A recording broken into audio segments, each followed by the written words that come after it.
अगर आप spice money use कर रहे हैं तो उसमें एक न्यू अपडेट आया है। न्यू अपडेट ये आया है कि हम जब भी किसी का पैसा निकालते हैं उसमें आपको बिना फिंगरप्रिंट का आपको नहीं निकलेगा। उसके बाद में आप जब भी किसी मोबाइल में लॉगिन कीजिएगा किसी दूसरे के मोबाइल में या किसी दूसरी पीसी में लॉगिन करते हैं तो उसमें भी आपको बिना ऑथेंटिकेशन का आपको लॉगिन नहीं कर पाइएगा। तो कैसे करना मैंने आपको इस वीडियो में बताया, तो अंत तक जरूर देखिएगा।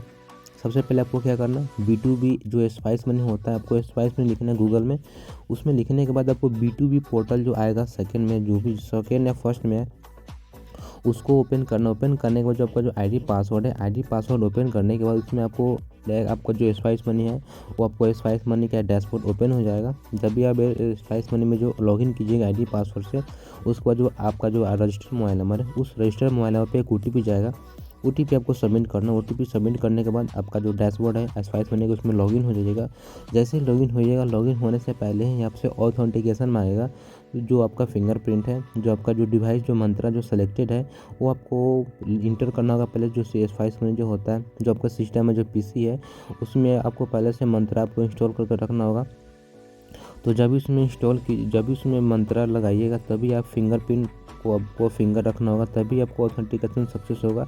नहीं तो आप लॉगिन नहीं कर पाइएगा, बाद में आपको रिजेक्ट भी हो जाएगा। तो उसको कैसे करना मैंने आपको फुल प्रोसेस इस वीडियो में बताया। तब तक आप वीडियो को लाइक कर दीजिए। इससे रिलेटेड कुछ क्वेश्चन कुछ क्यूरी होगा तो कमेंट जरूर कीजिएगा।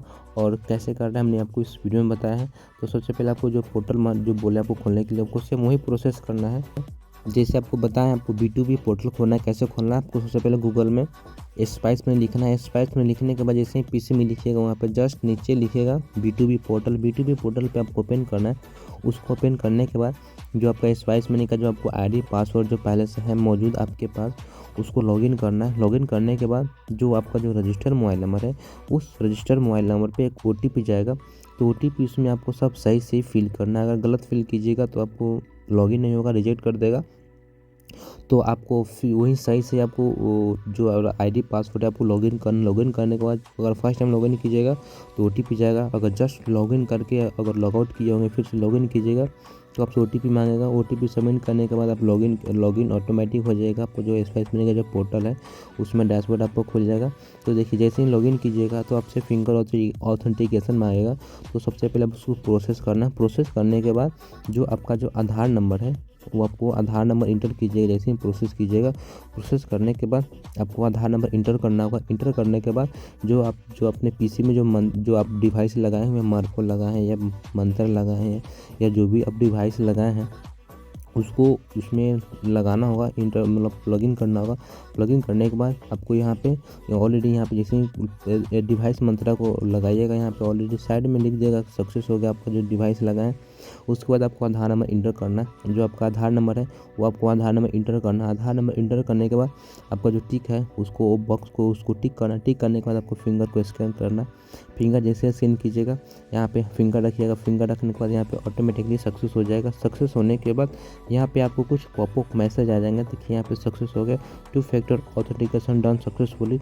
इसको ओके करना। ओके करने के बाद आगे क्या करना है, अब जो भी पैसा निकालते हैं या विड्रॉल किसी का विड्रॉल करते हैं या किसी का बैलेंस भी चेक करते हैं उसमें भी आपको बिना ऑथेंटिकेशन का इसमें नहीं कुछ कर पाइएगा। क्योंकि बिना आपके ऑथेंटिकेशन के किसी का पैसा विड्रॉल भी नहीं कर पाइएगा। और ये सिक्योरिटी पर्पज़ के लिए से किया गया क्योंकि सबसे बेस्ट तरीका है किसी का पैसा अगर निकालते हैं। जैसे कोई भी आपका आईडी ले लेता है तो बिना आपके फिंगरप्रिंट का किसी का पैसा निकाल सकता है, कोई फ्रॉड भी कर सकता है। उस तरह से आप ही फंस जाइएगा। तो ये सबसे बेनिफिट हो गया कि आप किसी का पैसा भी विड्रॉल करते हैं जब भी फिंगर रखिएगा। देखिए यहाँ पे अगर 2 फिंगर है, फिंगर तो रखना ही पड़ेगा, बिना फिंगर का तो निकलेगा नहीं। तो उसमें क्या करना है, उसका फिंगर रखना है। उसका कस्टमर का फिंगर रखने के बाद देखिए लास्ट में अब आपको यहाँ पे ऑलरेडी नोटिफिकेशन शो कर देगा कि यहाँ पे पहले से आप जो फिंगर निकालिए किसी कस्टमर का फिंगर से अगर किसी का पैसा विड्रॉल कीजिएगा तो जैसे फिंगर स्कैन कीजिएगा, फिंगर कस्टमर का स्कैन करने के बाद उसका जो लास्ट प्रोसेस होगा उसके बाद आपको फिर से अपना भी फिंगर रखना होगा।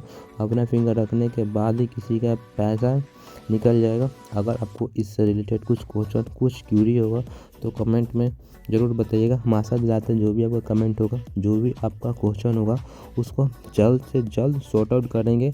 और कमेंट में बताइएगा जो आपका ये जो स्पाइस मनी के द्वारा जो 2 फैक्टर जो ऑथेंटिकेशन जो आया हुआ है वो कैसा है, अच्छा है या बुरा है। मेरे अंदाज से जो सबसे बेस्ट है, क्योंकि बिना आपके ऑथेंटिकेशन में कोई दूसरा या कोई तीसरा पैसा विड्रॉल किसी का भी नहीं कर पाएगा। इसमें तो लॉगिन भी नहीं कर पाएगा, क्योंकि बिना आपके फिंगरप्रिंट का कोई लॉगिन भी नहीं कर पाएगा। ये फ्रॉड से बचने के लिए ही ऐसा किया गया है। सो आज का जो वीडियो था काफ़ी मज़ेदार था, क्योंकि आज हमने आपको सिखाया है कि जो टू फैक्टर जो ऑथेंटिकेशन है कैसे उसको उसमें फुली प्रोसेस करना है, और कैसे हमने किया आपको लाइव करके ही दिखा रहे हैं। तो आज के लिए इतना ही, मिलते हैं खुद फिर कुछ नए वीडियो में नए टेक के साथ। सो राधे राधे, जय Shri Ram, have a nice day, good morning.